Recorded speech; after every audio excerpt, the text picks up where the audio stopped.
여러분, 고난주간 한 주간 동안 우리가 하나님께서 주의 종들을 보내셔서 특식을 하나님이 우리에게 참 풍성하게 공급해 주셨는데, 이제 오늘 밤은 집밥을 드셔야 됩니다. 근데 사는 것은 집밥으로 살더라고요.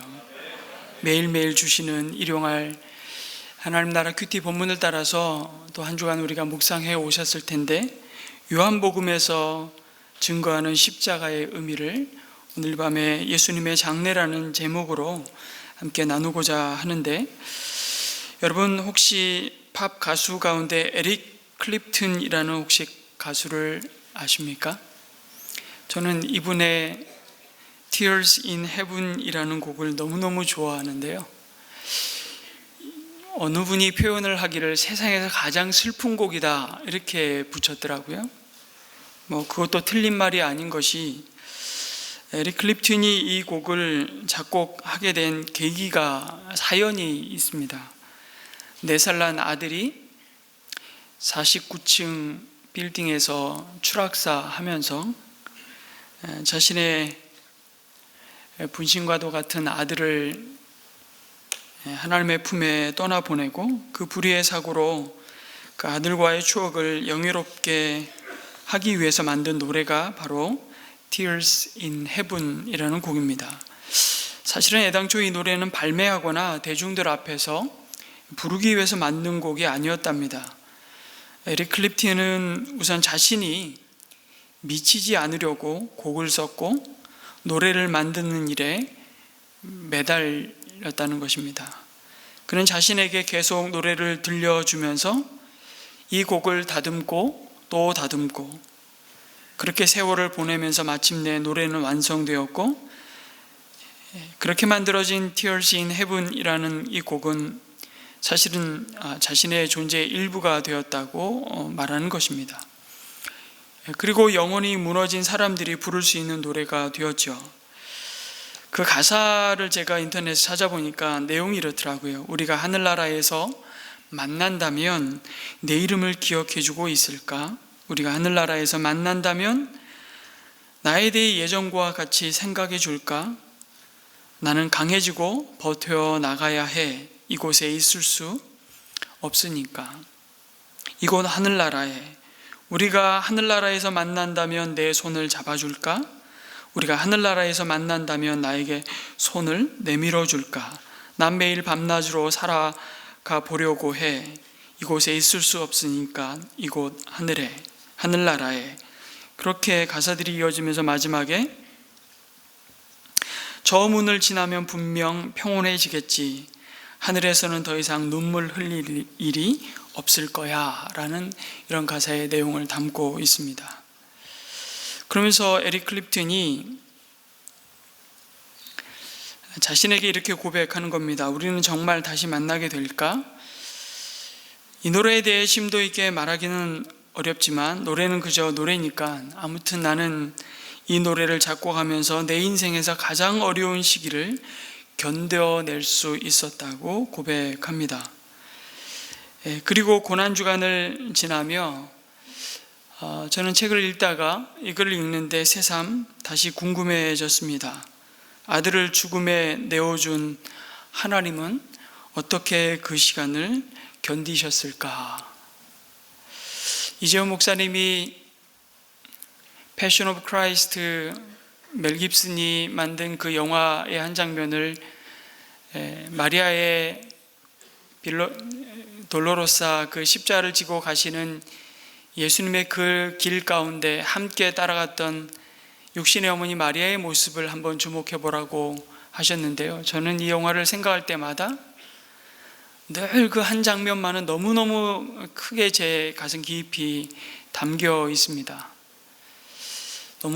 너무나 리얼리티하게 영화를 만들어서 너무 잔인한 장면이라 아이들하고도 이 영화를 같이 본 게 너무너무 힘들었던 기억이 있는데요, 마지막 장면은 꼭 여러분 한번 주목해 보셨으면 좋겠다라는 장면이 있습니다. 십자가에서 다 이루었도다 외치시고 숨을 거두시는 순간 하늘에서 빗방울이 떨어지는데 그 빗방울 하나가 화면 가득히 담겨 있고 그것이 땅에 떨어지는 순간 온 세상이 요동하고 있는 그 빗방울은 단순히 빗방울이 아니라 하나님의 눈물이셨죠. 그리고 눈물과 함께 클로즈업된 그 빗방울 속에 온 세상은 오히려 더 깊은 침묵 가운데로 들어가는 장면이 있습니다. 그 장면을 볼 때마다 하나님의 눈물, 그 눈물을 다시 한번 묵상하게 됩니다. 오늘 우리가 예수님의 이 장례의 장면을 묵상하게 되는데요, 예수님은 모든 죄인을 대신하고 대표해서 그리고 단번에 영원한 속죄의 제사를 드리셨습니다. 가장 치욕스럽고 고통스러운 십자가에 달리심으로, 그리고 마침내 숨을 거두셨지요. 그리고 바로 그날 예수님의 장례가 이루어졌습니다. 사도 요한은 예수님이 숨을 거두신 후에 그의 시신에 행해졌던 일들을 아주 소상히 증거합니다. 적어도 그 순간까지는 그 현장에 사랑하는 제자로 사도 요한이 예수님의 어머니와 막달라 마리아와 살로메와 예수님의 어머니 이모와 함께 그 자리에 있었기 때문에 그 현장을 누구보다도 생생하게 주목하였던 증인이었기 때문입니다. 요한은 그날이 유월절 준비일이었다고 밝힙니다. 바로 유월절 절기와 함께 시작된 안식일의 예비일이었습니다. 이날 유월절을 지키기 위해 각 나라에 흩어져 있던 수많은 디아스포라 유대인들이 예루살렘 성으로 쏟아져 들어왔을 겁니다. 여느 안식일과 다르게 그날은 유대인들에게 큰 날이었기 때문이죠. 유월절 명절로 이어지는 안식일이었기 때문이었습니다. 여러분, 유대인 가운데 상당수는 평생의 이 순례를 손꼽아 기다리며 준비했다가 그곳에 도착한 자들도 꽤 많았을 겁니다. 그런데 유대인들에게 너무 소중하고 중요한 이 날을 더럽히고 망쳐놓을 만한 십자가 처형이 이루어졌던 겁니다. 이것이 끝까지 눈에 가시 같은 사건이 될까 싶어서 서둘러서 유대인들은 십자가의 죄수들을 죽여서 빨리 치워달라고 요구합니다. 표면적인 이유는 그것이 율법을 범하는 행위이기 때문이었죠. 신명기 21장 22절 이하에 보면 사람이 만일 죽을 죄를 범함으로 내가 그를 죽여 나무 위에 달거든 그 시체를 나무 위에 밤새도록 두지 말고 그날에 장사하여 내 하나님 여호와께서 내게 기업으로 주시는 땅을 더럽히지 말라. 나무에 달린 자는 하나님께 저주를 받았음이니라. 이런 말씀을 하십니다. 이 법은 안식일에 시체를 그냥 방치하지 말라는 법이 아니었습니다. 어느 날이든지 저주를 받은 자의 시신을 나무에 달아놓은 채로 방치하는 것은 유대인들에게 있어서 하나님으로부터 받은 땅을 더럽히는 일이었다는 것입니다.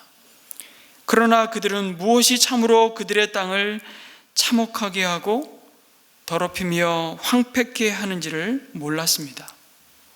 십자가의 시체를 치워달라고 요구하는 그 유대인들의 내면 속에는 주님의 십자가를 통해 드러내시고 폭로되고 있는 그들의 수치와 불의와 거짓됨과 모든 죄악의 어두움을 보지 않으려는 강팍함이 가득했습니다.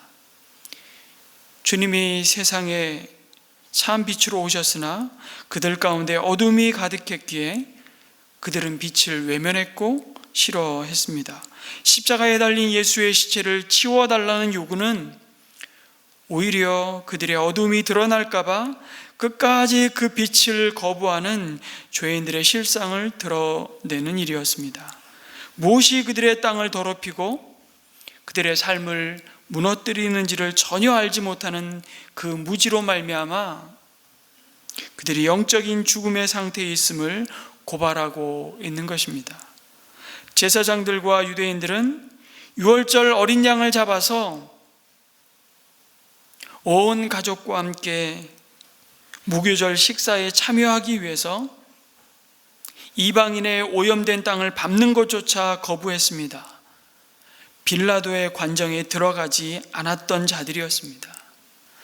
바로 무죄한 자를 죽이는 불의한 재판을 서슴지 않으면서도 그 제의적인 정결함을 지키기 원했던 겁니다. 그들에게 하나님께 드리는 종교적인 행위와 삶은 별개였습니다. 그들이 믿는 하나님은 그냥 절기와 제사 때에 지켜야 할 규범만 잘 따라준다면 복을 내리시고, 무고한 자를 죽이든 말든 삶이 어떻든 별 관심이 없는 분으로 전락했던 것입니다. 이것이 종교가 사람에게 미치는 참으로 무서운 해악입니다. 그런데 이번에는 빌라도를 찾아가 빨리 십자가 시체를 치워달라고 요구하죠. 통상적으로 십자가형이 집행되면 그 위의 죄수들은 몇 날 며칠씩 서서히 아주 고통스럽게 죽어가도록 방치한다는 것을 알면서도 그들은 예수님을 십자가에 매달라고 요구했던 자들이었습니다. 나무 위에 달린 시신을 밤새도록 두지 말라고 명하신 그 하나님의 명령을 알았음에도 아랑곳하지 않았던 자들이었습니다. 그런데 이제는 죄수들의 다리를 꺾어서 빨리 시체를 치워달라고 요구를 하는 것이죠. 그렇게 나무에 달린 자의 시체를 치워서 그들이 의도하고 있는 목적은 무엇입니까? 저 십자가에 달린 예수가 오실 구원자가 아니라 그가 바로 하나님께 저주를 받아 죽은 자라는 사실을 입증하고 싶었던 겁니다. 나무에 달린 자는 저주받은 자요, 그 자는 반드시 밤새워 그 자를 나무에 달도록 내버려 두지 않고 그 십자가에서 끌어내려야만 했기 때문이죠. 그래야 자신들의 불의가 덮어질 수 있다고 판단했습니다. 아니, 자신들의 권력과 자리를 지키기 위해서 철저히 하나님의 말씀도 자기 입맛에 맞게 이용하였습니다. 제의적인 정교를 지키기 위해서 빌라도 관정에 들어가지 않았던 자들이 그 제의적인 정교를 지키기 위해서 예수를 빨리 죽여서 시체를 치워달라고 요구합니다. 그렇게 해서 땅이 부정해지지 않을 것이라고 믿었을지는 모르겠지만 그들은 마지막까지 십자가 위에 걸어놓으신 자신들의 죄악과 허물로 인한 부정함과 영원한 죽음 아래 있는 그 현실을 외면해 버렸던 겁니다. 시체를 치워달라는 요구에 로마 군인들은 아주 익숙한 일인 것처럼 십자가에 달린 죄수들의 다리를 망치로 깨 부수어 뼈를 으스러뜨렸습니다. 십자가 위에서 지탱할 힘을 더 이상 갖지 못하게 만들었던 것이죠. 그렇게 해서 호흡을 끊어버리게 만들었던 것입니다. 십자가에 달린 자에게는 어쩌면 오히려 이것이 은혜였는지도 모르겠습니다. 2명의 죄수의 다리뼈를 깨 부셨습니다. 그리고 예수님 차례가 되었습니다. 그러나 주님은 이미 돌아가셨고 군인들은 그럴 필요가 없었죠. 그래서 죽은 것을 확인하는 차원에서 창으로 예수님의 옆구리를 찔렀던 것입니다. 그리고 주님의 시신에서는 피와 물이 쏟아졌습니다. 로마 군인들에게는 이 모든 것이 그냥 통상적인 일이었습니다. 그러나 성경은 이렇게 말씀합니다. 하나님이신 예수 그리스도께서 어떻게 죽으실 것인가를 이미 예언하신 대로 정확히 하나님의 구원을 이루시기 위해 주님의 몸이 남김없이 드려졌다고 선포하는 것입니다. 하나님은 이스라엘 백성을 여러분 출애굽시킬 때에 첫 유월절 양을 잡고 그 피를 온 이스라엘의 집 좌우 문설주와 임방에 바르게 하셨습니다. 그리고 그 양을 구워서 온 가족이 먹으라고 명령하셨죠. 그러나 그 유월절 양의 뼈를 하나도 꺾지 말라고 이미 첫 유월절을 행하시며 출애굽기 12장 46절에 명령하셨습니다. 어느 집이든지 고기는 한 집에서 먹어야 하며 그 고기를 조금이라도 집 바깥으로 가지고 나가서는 안 된다. 그리고 마지막 6월절 어린 양을 먹는 규례 한 가지를 덧붙이십니다. 뼈는 하나라도 꺾어서는 안 된다. 유대인들은 왜 그렇게 해야 하는지 그 이유를 몰랐습니다. 그러나 하나님은 십자가 위에 달리신 예수님 시신의 뼈를 하나도 꺾지 않게 하심으로 그 이유를 마침내 알게 하셨습니다. 자신이 마지막 6월절 어린 양, 속죄 제물이 되어 자신의 살과 피를 내어주시며 하나님의 구원을 다 이루신 그리스도임을 그렇게 증거하셨습니다. 여러분, 우리가 십자가를 바라보는 것은 그래서 곧 우리의 죄악을 대면하는 일입니다. 우리의 불의와 거짓됨과 모든 어둠의 일들을 직면하는 자리입니다. 그런데 사탄은 우리로 하여금 끊임없이 그 자리를 회피하게 만듭니다. 변명하게 만듭니다.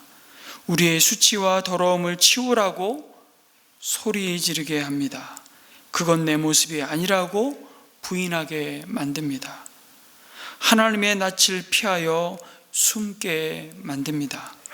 그러나 주님은 십자가 위에 달리심으로 우리의 모든 죄악을 그 십자가 위에 걸어 놓으셨습니다.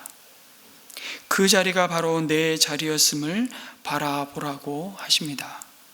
그 자리에서부터 비로소 우리는 하나님이 내미신 구원의 손길을 붙잡게 되는 것이죠. 이것이 하나님이 예비하신 참된 6월절 준비라고 말씀하십니다. 거기 너 있었는가? 그 십자가 위에 내가 그리스도와 함께 있었는가? 라고 묻고 계시는 것이죠. 예수님을 십자가에 못 박으라고 소리쳤던 유대인들, 아마 6월절 준비일에 그들은 무엇을 준비했을까요? 이날 예루살렘에서 자기 가족들과 함께 먹고 또 성전에 제사 드릴 수 있는 어린 양을 한 마리라도 더 사기 위해서 성전 마당과 주변은 아우성이었을 겁니다. 그것을 사기 위해서는 자기들이 살던 나라의 돈으로는 살 수가 없어서 성전에서만 통용되는 돈으로 환전해야만 했습니다. 이미 예루살렘에 거주하던 유대인들은 그야말로 이 6월절 준비일이 1년 장사의 대목인 날이었습니다. 안식일이 다가오면 환전상들은 더 목소리에 힘을 줍니다.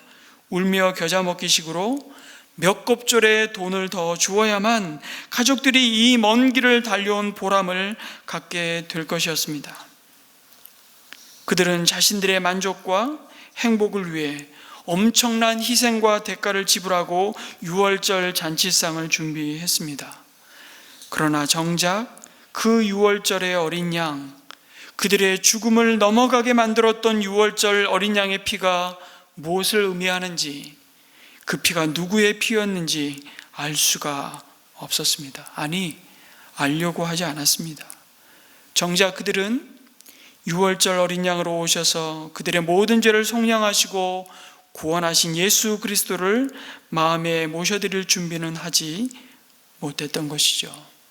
그렇게 그들의 6월절은 이미 너무 오랜 세월 유대 민족 자신들의 우월성과 차별성만을 강조하며 자신들만의 축제가 되어 버렸습니다. 수많은 양이 도살되고 그 피가 뿌려졌지만 정작 6월절 어린 양 되신 예수 그리스도는 그들에게 없었습니다. 지금도 그들은 6월절을 지키고 있습니다. 그러나 그들 가운데 여전히 최후의 마지막 6월절 어린 양 되신 예수 그리스도는 없습니다. 요세푸스의 기록에 의하면 예수님 당시에 6월절 기간에 잡혔던 그리고 성전에서 도살되었던 양의 마리수를 이렇게 기록하고 있습니다. 25만 6,500마리. 온 예루살렘이 피냄새로 진동을 했다는 것입니다. 그 얼마 크지 않은 예루살렘, 그 피가 뿌려졌지만 예수님의 속죄의 피는 덧입지 못한 이유된의 모습을 예수님의 장례 가운데 밝히 드러내 보여주지요. 그들의 죄를 이기고 죄가 가져다 준 사망을 깨뜨리실 예수님을 맞이할 준비는 전혀 없었습니다. 여러분, 오늘 우리 교회 가운데, 우리의 모임 가운데, 어쩌면 예배 가운데 우리 자신에게 질문해 보았으면 합니다. 우리가 하나님을 예배하기 위해, 기도하기 위해 모일 때마다 우리는 무엇을 기대하며 준비하고 있습니까? 그 중심의 동기가 무엇인지 깊이 돌아보았으면 합니다. 우리는 예배를 위해, 선교를 위해, 이런저런 봉사를 위해 많은 것들을 준비하죠. 그리고 희생합니다. 대가를 지불합니다. 시간을 드리고 물질을 드리고 재능을 드립니다. 그런데 그것이 자신의 만족과 기쁨과 영광을 위한 것인지, 아니면 주님의 이름만이 드러나고 그 주님의 뜻이 이루어지기를 정말 소망하는지 정직히 살펴보았으면 합니다. 한 가지 분별할 수 있는 길은, 내가 주의 나라와 복음을 위해 이런저런 헌신과 희생이 내 시간이고 내 물질이고 내 재능이고 내 열심이고 내 능력이고 내 것이라고 자랑하고 싶어진다면, 그때부터 우리는 십자가의 복음을 잃어버릴 가능성이 많다는 사실을 기억해야 합니다. 우리 입술에 우리라는 말이 많아지기 시작할 때 우리는 빨간불을 켜야 됩니다. 그 가운데 주님은 안 계시고 우리의 전통, 우리의 지식, 우리의 경험, 우리의 만족, 우리의 잔치, 우리의 영광만이 추구되기 시작하기 때문이죠. 정작 우리 가운데, 우리의 목장 가운데, 우리의 모임 가운데, 우리의 예배 가운데, 우리의 기도 가운데, 우리의 섬김 가운데 주님은 빠져 계실 수 있다는 사실을 우리는 늘 부지런히 살피라고 말씀하십니다. 그래서 어떤 교회는요, 찬양과 기도를 할 때 인도자도 이렇게 회중을 바라보고 인도하지 않고 다 이 강대상 정면을 바라보고 하는 교회가 있습니다. 아니, 그렇게까지 형식을 갖춘다고 달라지는 것이 뭐가 있나 싶기도 합니다. 굳이 그렇게까지 해야 되나 싶기도 합니다. 그런데 그 중심의 마음이 주를 향하기를 간절히 소망하는 몸부림이 아닐까 싶어서, 참 우리도 한번 그렇게 해봤으면 좋겠다라는 생각을 가끔씩 해봅니다. 왜냐하면 회중석에 앉아있는 성도는 구경꾼이 되고 이 앞에 예배를 집례하고 인도하는 사람은 배우가 되기 때문에, 그래서 우리가 드리는 예배가 쇼인가라는 책의 제목으로 글을 쓴 분이 계십니다. 예수님이 죽으신 뒤에 그 남겨진 시신까지도 우리의 구원을 위한 온전한 제물로 드려졌습니다. 예수님의 죽음을 확인하기 위해 로마 병사가 숨을 거두신 예수님의 시신을 창으로 찌르자 말씀드린 대로 피와 물을 다 쏟으셨다고 증거합니다. 피와 함께 주님이 약속하신 대로 내가 주는 물을 마시는 자는 영원히 목마르지 아니하며 그 속에서 영생하도록 솟아나는 샘물이 되리라고 하신 약속이 이루어지는 순간이었습니다. 이렇게 하시면 예수님이 말씀하신 것이 참인 줄 알고 우리로 그를 믿게 하려 함이라고 증거하죠. 여러분, 우리의 믿음은 우리의 신념이 아닙니다. 그것은 십자가에서 자기 육신의 마지막 한 줌까지 자기 영광과 자기 즐거움을 위해 사용하지 않으시고 우리를 위해 자신의 모든 권리를 내려놓으신 그 예수님의 순종에 있음을 바라보게 하십니다. 그래서 우리는 그 은혜 안에서 십자가 외에 자랑할 것이 없습니다. 십자가 예수님과 상관없이는 나는 아무것도 아닙니다. 저와 여러분이 그 십자가 예수님밖에 내세울 것이 없는 자들임을 축복으로 알고 기뻐하실 수 있기를 간절히 소망합니다. 주님의 십자가 앞에 이 믿음을 회복한 예수님의 두 제자가 소개되죠. 아리마대 요셉과 항상 자신의 이름 앞에 수식어가 붙는 한밤중에 예수님을 찾아왔던 니고데모입니다. 이들이 주님의 장례식을 준비하죠. 여러분, 이것은 참으로 놀라운 일이었습니다. 왜냐하면 이 두 사람은 요한복음 12장 42절 43절에 보면 사도 요한이 이미 언급한 부류의 사람들이었기 때문입니다. 그 부류가 어떤 사람들이었냐면 이렇게 말씀합니다. 지도자 가운데서도 예수를 믿는 사람이 많이 생겼으나 그들은 바리새파 사람들 때문에 믿는다는 사실을 드러내지 못하였다. 그것은 그들이 회당에서 쫓겨날까 봐 두려워하였기 때문이다. 그들은 하나님의 영광보다도 사람의 영광을 더 사랑하였다. 아마 아리마대 요셉과 니고데모는 이들 가운데 포함되었을 겁니다. 그런데 그들이 이제 십자가의 주님을 향해 그들의 믿음과 사랑을 커밍아웃하고 있습니다. 이것이 무엇을 의미하는지 이 두 사람은 잘 알고 있었습니다. 그들이 예수님의 말씀을 믿고 있으며 그 교훈을 따르기 원한다는 사실이 알려진다면 그들은 지금 가지고 있고 누리고 있는 모든 것을 잃게 될 것입니다. 특별히 여러분, 이들의 실명을 언급하면서 그들의 행적을 기록한 사도 요한이 누구입니까? 예수님을 위해 모든 것을 버리고 쫓았던 자였습니다. 아니, 예수님의 12 제자들이 다 그랬죠. 그것이 제자들에게는 특권이요 영광스러움이었을 겁니다. 그래서 아마 니고데모나 아리마대 요셉 같은 사람을 보면서 그 당시 베드로, 요한, 야고보 같은 사도들은 그들을 무시하고 정말 인간 취급도 안 했을지 모르겠습니다. 다른 사람은 몰라도 정말 성격 지랄 같은 베드로는 기분 나쁜 표정을 감출 수 없었을 겁니다. 그리고 과격하게 말했는지도 모릅니다. 야, 너희들도 제자냐? 그러고도 제자냐?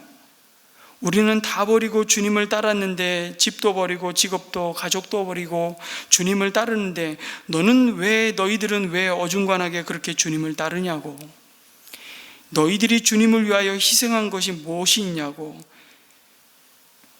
너희의 노선이 무엇인지 확실하게 하라고. 어디 가서 제자라고 하지 마라. 제자 품이 떨어진다. 그렇게 비난을 퍼부었을지도 모릅니다. 제가 과장법을 쓰고 있나요? 과장법은 이번 주에 확실히 한 분 있으신 것 같아요. 나보고 천사라고 하신 분.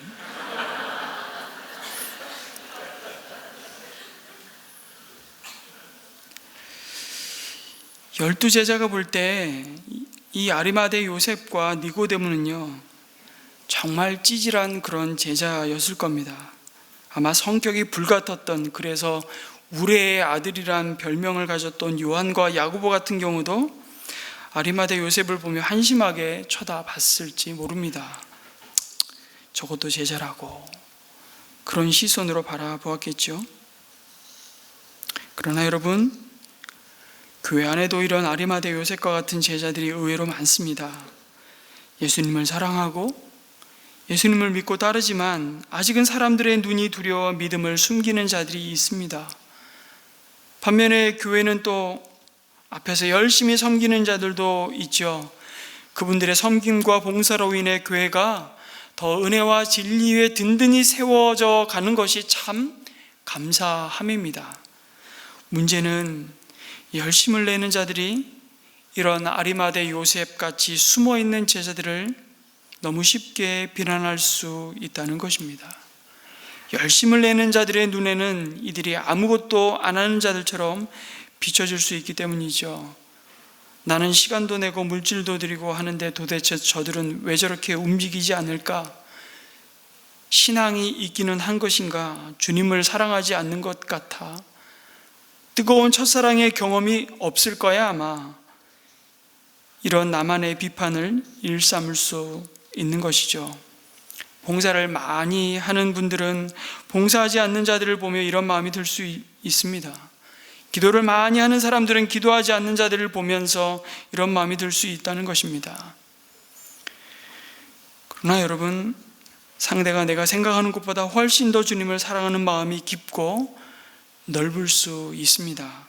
다만 지금은 말하기 곤란한 어떤 개인적인 사정이 있어서, 또 가족에 어떤 문제가 있어서, 또는 이런저런 이해관계에 얽혀 있기에 드러내지 않고 조용히 신앙생활을 하고 있을 수 있다는 것입니다.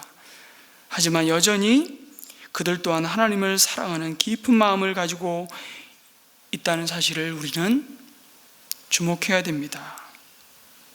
설령 그 사람의 영적 수준이 내가 기대했던, 내가 예상했던 수준이라 하더라도 주님은 그 사람을 그렇게 혹독하게 바라보시지 않는다는 것이죠. 오히려 아리마대 요셉도 주님 뭐라고 말씀하시냐면 내 제자라고 마태복음에서 말씀합니다. 참 공교롭게도 아리마대 요셉의 이야기는 사복음서에 다 나옵니다.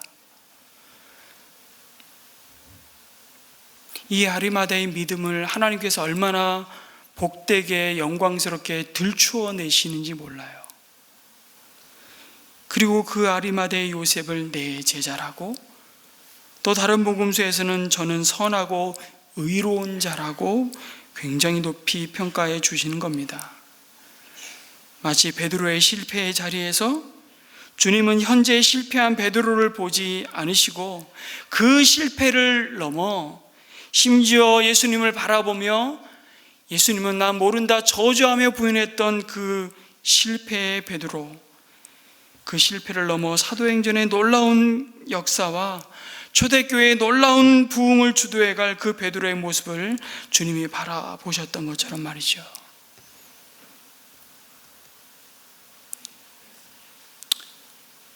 시간이 얼마 지나지 않아서 놀라운 신앙의 역전이 일어납니다. 이제 예수님의 십자가의 죽음 앞에 모든 것이 뒤바뀌고 말았습니다. 그토록 드러내놓고 주님을 따라다니던 제자들은 모두 다 숨었습니다. 십자가 위에서 죽은 죄수들의 시신이 독수리들의 먹잇감으로 던져지고 남은 부분이 도시 밖에 있는 그들만의 묘지에 던져지는 상황에 이르자 단 한 명도 보이지 않았습니다. 십자가 밑에 있었던 사랑하는 제자 사도 요한도 사라지고 없었습니다. 그러나 그동안 전혀 드러나지 않았던 숨은 제자들이 당당하게 빌라도 앞에 가서 예수님의 시체를 요구했고, 다른 유대인들이 보는 앞에서 주님의 시신을 정성껏 장례하는 것을 증거합니다. 그들이 선택하고 걸어간 길은 여러분, 이제 성공하고 출세하고 내일이 보장된 길이 아니라 죽음의 길이었습니다. 이미 예수님이 꿈꾸고 가르쳤던 모든 것이 십자가의 죽음과 함께 끝장났다고 해도 과언이 아닌 상황에서 오히려 아리마대 요셉과 니고데모는 주님을 향한 그들의 믿음을 커밍아웃합니다. 얻는 것은 아무것도 없고 오직 잃어버릴 것만 있는 상황에서 예수님을 선택하는 것이 진정한 믿음이라는 것을 말씀해 줍니다. 여러분, 더군다나 이런 상황이라면 아리마대 요셉이나 니고데모나 사실은 더욱 편하고 교양 있게 믿을 수도 있지 않습니까? 예수님을 그렇게 쫓아다닌 직계 제자들도 다 도망간 판에 뭐 한다고 그런 모험을 합니까? 하나님이 십자가 위에 달리신 주님을 바라보며 그들 안에 생명의 빛을 비추셨다고 밖에 설명이 안 된다는 생각을 해보게 됩니다. 그 빛 가운데 모든 어둠이 물러가고 그 빛을 등경 아래 둘 수 없는, 견딜 수 없음이 그들을 사로잡았을 것입니다. 그는 오히려 십자가에 달린 예수님을 보면서 모든 것이 끝났다고, 그가 외친 진리는 다 부질없는 허풍이었음이 증명된 것이라고 생각하면서 그 마음이 더 불신으로 돌아섰을 수도 있었습니다. 그런데 어떻게 그는 정반대의 선택을 했을까요? 예수님이 육신의 몸으로 그들 가운데 계셨을 때 오히려 살리지 못했던 사람들을 돌아가신 후에는 살리시는 장면을 보게 됩니다. 이것이 예수님의 장래 가운데 주신 하나님의 감추어진 또 다른 은혜이죠. 진리이신 예수님이 그들의 심령을 자유케 하셨기 때문입니다. 그 진리가 그들로 하여금 옳은 것을 옳다고 말하고 거짓되고 불의한 것을 악하다고 말할 수 있는 자로 변화시켰습니다. 그들은 더 이상 대제사장과 산에 드린 공의의 불의함과 거짓됨과 그 외식을 눈 감고 외면하지 않았습니다. 예수님을 향한 믿음과 사랑을 더 이상 감출 수가 없었습니다. 여러분, 나는 그리스도인입니다. 이번 한 주간 계속해서 들려주신 말씀이 있다면 넌 누구냐? 라는 메시지인 것 같아요. 넌 도대체 누구냐? 세상 앞에 나는 그리스도께 속한 자입니다. 난 그리스도인입니다. 이 분명한 정체성을 확신하고 이제 우리 사회에서 나는 그리스도인입니다 라는 말은 사실은 점점 부끄럽고 불이익을 갖게 만드는, 불이익을 감수해야만 하는 이름이 되어가고 있습니다. 그래서 저는 감사합니다. 진정한 믿음이 드러나야 할 때가 되었기 때문이죠. 그러나 여러분, 더 이상 감출 수 없는 하나님을 향한 이 믿음과 사랑, 이 신앙의 커밍아웃을 할 때 기억하십시오. 그것이 여러분 자신을 보호할 것입니다. 그것이 진정 당신을 자유케 할 것입니다. 그로 말미암아 진리가 당신을 보호할 것입니다. 아리마대 요셉과 니고데모의 모습 가운데 나타난 이 믿음은 부활의 소망을 향한 첫걸음이 되었음을 보게 됩니다. 물론 예수님의 장례를 준비하면서 그들은 아직까지 주님의 부활을 믿지 못했을 겁니다. 그러나 결국 세상에 그들이 가진 믿음을 드러내고 그들이 붙잡았던 예수님의 부활하심을 그들이 보았을 때 그 누구보다도 그들은 믿음에 큰 담력을 가지게 되었을 겁니다. 바로 그들이 초대교회에서 세상이 감당치 못할 믿음의 사람들로 세움을 받았을 겁니다. 이 두 사람은 예수님의 장례식을 주관하심으로써 부활하신 주님을 향한 온전한 믿음으로 나아갈 수 있었을 것입니다. 놀라운 것은 이 아리마대 요셉의 행위가 구약의 예언을 성취하는 것이 되었다는 사실입니다. 이사야 53장 9절 말씀에 이렇게 선포합니다. 아니, 사실 예언하셨죠. 그리스도는 고난의 종으로 오신 그리스도는 강포를 행하지 아니하였고 그의 입에 거짓이 없었으나 그의 무덤이 악인들과 함께 있었으며 그가 죽은 후에 부자와 함께 있었도다. 마태복음에 나오듯이 아리마대 요셉이 부자였고 예수님은 그의 무덤에 장사되었기에 이 예언이 문자 그대로 성취가 된 것입니다. 아리마대 요셉이 이걸 미리 계획하고 새 무덤을 준비하지는 않았을 것입니다. 자신의 장례를 위해 무덤을 준비해 두었던 것인데 그 무덤이 주님을 위해 사용받게 된 것이죠. 그것도 전혀 생각지도 않게 이사야서에서 예언한 하나님의 약속의 말씀이 성취되는데 쓰임받았으니 이보다 더 큰 영광이 어디 있겠습니까? 여러분, 우리 삶도 돌아보면 내가 준비한 것들이 후에 하나님을 위해 쓰이게 된 것들이 있지 않습니까? 준비할 때는 왜 이걸 준비해야 하는지 잘 몰랐는데 나중에 보니까 하나님이 쓰시고자 함이었다는 것을 알게 되는 것이죠.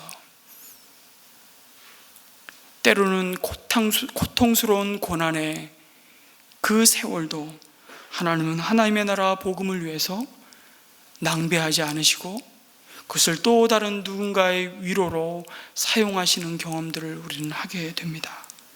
십자가 아래에 있는 그 백성의 삶을 하나님은 이제 낭비하지 않으십니다.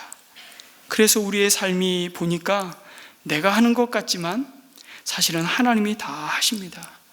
하나님이 미리 다 준비하게 하시고 준비시키셔서 하나님의 영광을 위해서 사용하시는 것입니다. 주님을 위해 내 삶이 사용되는 것보다 더 큰 복이 어디 있겠습니까? 그리고 가장 큰 영광이 있다면 나의 마지막 호흡까지도 죽음을 이기신 십자가의 능력을 선포하며 찬양할 수 있다면 그보다 더 큰 영광은 없을 것입니다.